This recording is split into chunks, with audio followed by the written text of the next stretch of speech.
I knew this was going to be a problem.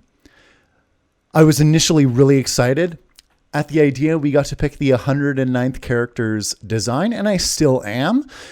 It just quickly dawned on me that, we're probably going to get 4 awesome designs for this character, and we're only going to be able to have one of them. And the first character alone looks like a cross between Necklord from the original series and Big Boss from Metal Gear Solid. God damn it.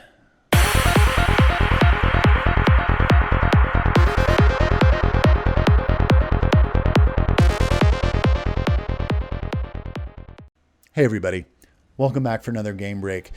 Today I'm going to be covering everything we've learned since last Wednesday. So that obviously includes the 109th character and the fact we get to pick that character's design via vote this coming Friday. The 2 characters that were announced today, Gokto and Iris. I'll cover a little bit about the director's interview that happened last Friday, as well as all the information in the previous update that covered all the game's various mini games coming to it, and other little tidbits of information that have been released so far. So having said all that, let's get started. So I must admit, of the 3 designs released so far, Design A of the classic vampire is by far my favorite. It just reminds me of Necklord from the original series. And obviously crossed with, like, you know, a little bit of Metal Gear Solid here, especially with the eye patch going on. I just think the guy looks absolutely badass. And this is my number 1 choice so far. But it's still not a super easy choice because the other designs do look pretty damn cool as well. And this next one here, not this guy, but this guy, the new age vampire. At this point in time, I have this sinking feeling that Design B is going to be the winner. And let me tell you why. It seems like there is a lot of division right now, especially within the English forums I've seen in terms of which design is the best one. But if the character polling is any indication of where this is going to end up, I feel like the Japanese fans are going to line up behind this guy like crazy. So I feel like Design B is going to get a lot of backing because he's the pretty boy vampire. So no, I'm definitely feeling like Design B might be the winner at this point. But I mean, there's nothing wrong with that because I still think he's a pretty cool looking guy. And then we got this one today. Okay, this one came out of left field for me. The Skeleton King. Like, they're going obviously super undead with this guy. And I would just be so curious to see what his sprite looked like when his design's finished. And once again, I feel like this guy's going to get a lot of backing as well, because if once again we pay reference to the character polling that just happens, and if you look at the English polling, it's all beastmen. So obviously, you know, we like our monster characters for the English speaking poll. So I can see this guy having a lot of support as well. So it's going to be very tight. Unfortunately, I feel like the classic isn't going to win, even though I want him to, but I'm feeling like it's going to be B, but I think Design C is going to get a lot of backing as well. I'm so curious what the one tomorrow is going to be. I really am. A lot of people are, you know, asking for essentially a lady vampire because there's a lot of Sierra fans from the original series, and I totally hear you. But it sounds like to me that this character's backstory and personality have already been written. And we just need to essentially pick what the character looks like. So I don't know if that's going to be the case. Not to say there wouldn't be a female vampire in the game already. But it just might not be one that we get to pick.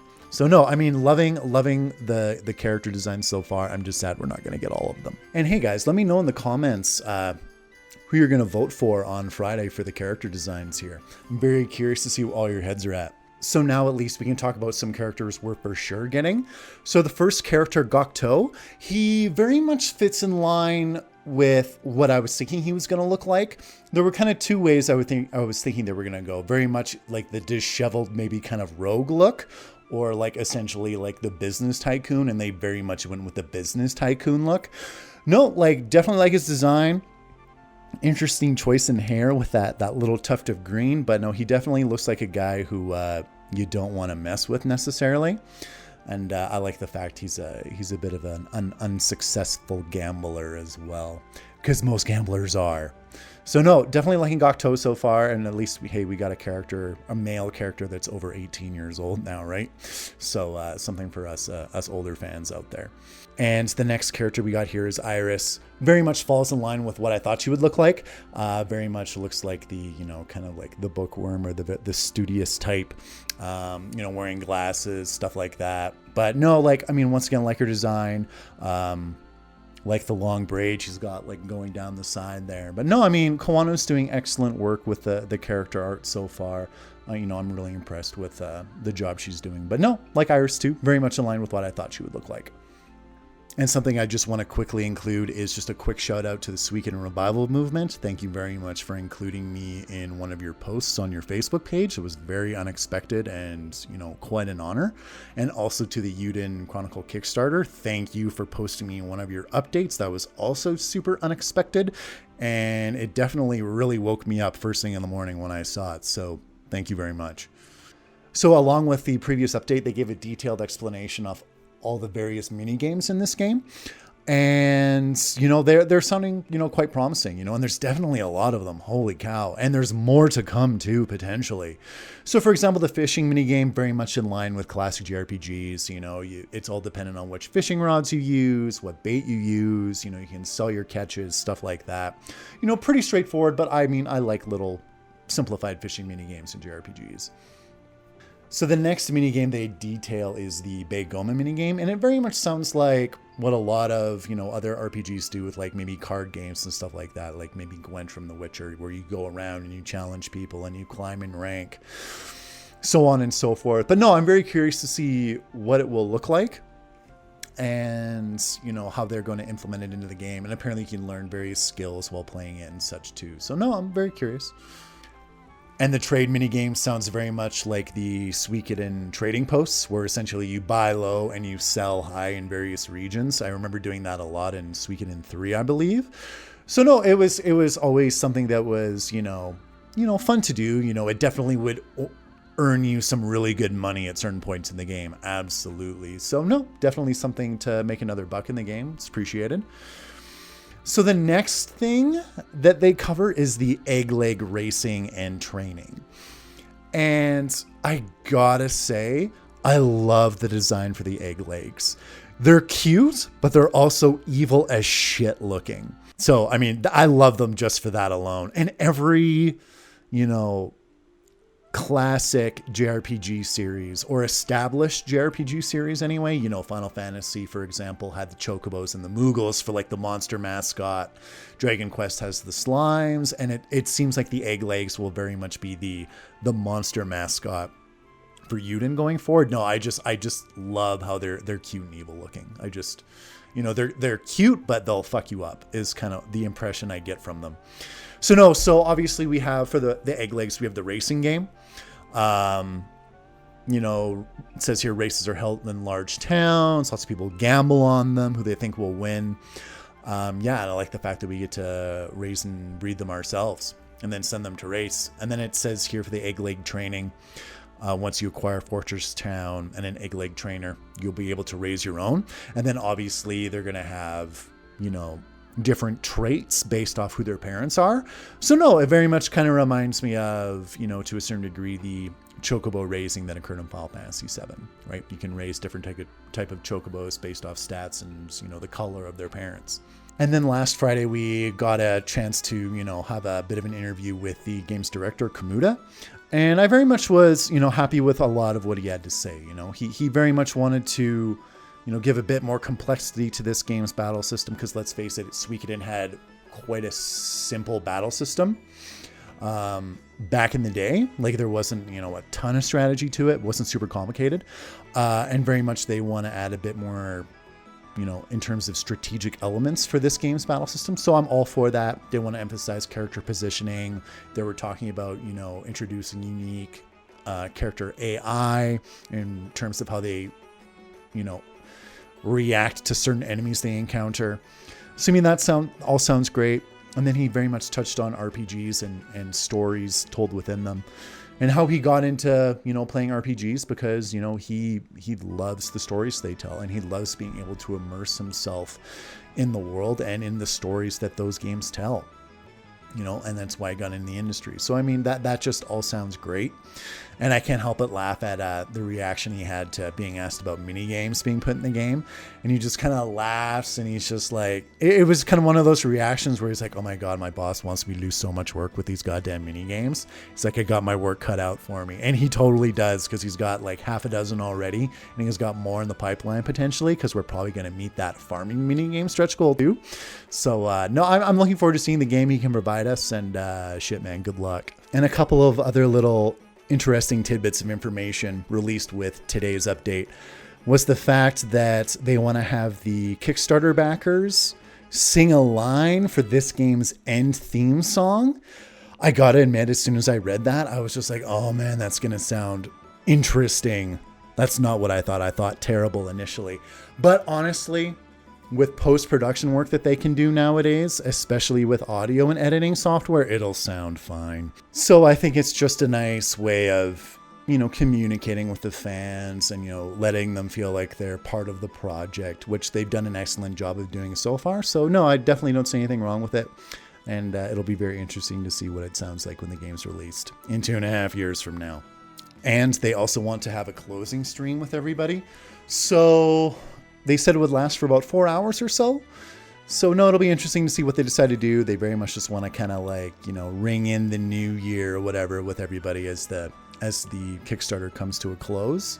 So no, I'm looking forward to seeing what they decide to do. And we won't have to wait too much longer to find out. It's wrapping up pretty soon, guys. Only got 9 days left. So now for one of my favorite parts, we get to go over all of the stretch goals that we've met since last Wednesday. So the first one is Rhodey joins. We should have gotten him much sooner, but the fluctuation with this Kickstarter in terms of conversion rates is wild, to say the least. So no, we actually got Rhodey now. That's awesome. Brazilian and Portuguese fans, congratulations. We knew you'd meet your stretch goal. I'm glad you got it. So we got the racing minigame, which we just kind of covered a little bit there in the minigame update. Gokto joins, awesome. Hot Springs. You can't have a Suikoden game without having hot springs, right? So no, I'm really looking forward to seeing those, seeing if we get some unique conversations happening in them. And it's just a nice aesthetic touch that the Suikoden games always had, right? So no, glad we got the hot springs goal. Catch 'em all we got as well for the monster raising minigame. Building the Dream, Iris joins. Cyrillic, lyric, Russian language. Congratulations, Russian fans, for reaching your translation goal. Louder than actions, voice in cutscenes. Yeah, I was under the assumption that the game was already voiced in cutscenes, but that was probably, characters were only voiced in battle, and so on and so forth. So no, it's nice to see that that is confirmed. Awesome. Dead of Night, we're for sure getting the 109th character. Show Your Allegiance flag design mode. That is not something I considered when they were doing stretch goals for this game. I think that's a pretty cool touch, man, honestly. Because if you look in Skies of Arcadia, you could, pick from several different flag designs for the Sky Pirates in that game, right? And I always thought that was pretty cool. But no, it's going to be pretty cool to see what kind of flag designs people make for their army and how intricate, the developers make it. Some people are going to be leading cat army and stuff like that, right? So no, like another cool little thing to have in the game. Okay, and now since we're approaching the end of the Kickstarter, now the stretch goals are really important, and they're really key in terms of a lot of design decisions for the game. So the next one we got is Another Story, Marissa. We have the technology. So it's the first DLC. We'll reach it, maybe even today, because funder backing is, it is going up quite a bit over the last little bit, as I figured it would going into the tail end of the Kickstarter. If we don't get it today, we'll for sure get it tomorrow. So no, Marissa, Another Story. Very curious how they implement it into the game. If it'll very much be like a post-game DLC, or if it'll be a DLC going on, at the same time, because obviously we look at Suikoden 3 and they had the triple perspective system. So I don't really know how they're gonna tackle it, because if we didn't reach that goal, they were obviously planning on telling a very cohesive story just with Noah and crew from beginning to end, without obviously going to Marissa's perspective. So no, very curious to see whether it's going to be post game or within the main game. So very curious to see what goes on there. So the next one, Field of Dreams farming system. if I'm completely honest, I've never played a farming or life simulator like Animal Crossing, for example. I've never played those types of games. So I'm very curious to see, how intricate the farming system is in Eiyuden Chronicle. And once again, I'm just treating it's just going to be probably like another mini game. It's not going to be anything like super crazy, I don't think, but very curious to see what they do with it. Okay, here's the big one, guys. 3.425 million. I challenge you. It's got to be duels. It can't be anything else but duels. And I feel like we will meet that goal. Absolutely. With 9 days left, we're at 3,200,000 over that. We will reach that for sure. I would say, things are getting dicey at 3.6 million onwards, depending on what funding looks like. I can't see funding going down the last few days. From most of the Kickstarters I've seen on KickTrack, it's gone up. So, we should be able to meet a few of these goals, definitely. So 3.6 million, all hands on deck. Fuck, I have no idea. My initial instinct is because it is a $175,000 stretch goal. And that's the biggest, or sorry, not the biggest, but one of the biggest increment leaps we've seen since the Kickstarter started. Obviously, the initial goals had a couple 100,000 between some of them. But no, this is a big goal to reach. And I feel like it has to be a side story almost. I can't see it just being a character or something, that demands that amount of funds. So no, I'm guessing it's a side story at this point. We'll have to wait and see. But no, that is everything really that's been going on in the last week. This Friday, they are, releasing a new gameplay video. So I'll definitely be checking that stuff out. So I might be posting an Eiyuden update on Friday, depending on what kind of content they release on Friday. Because if it is a trailer, I'll definitely do a reaction to it for sure.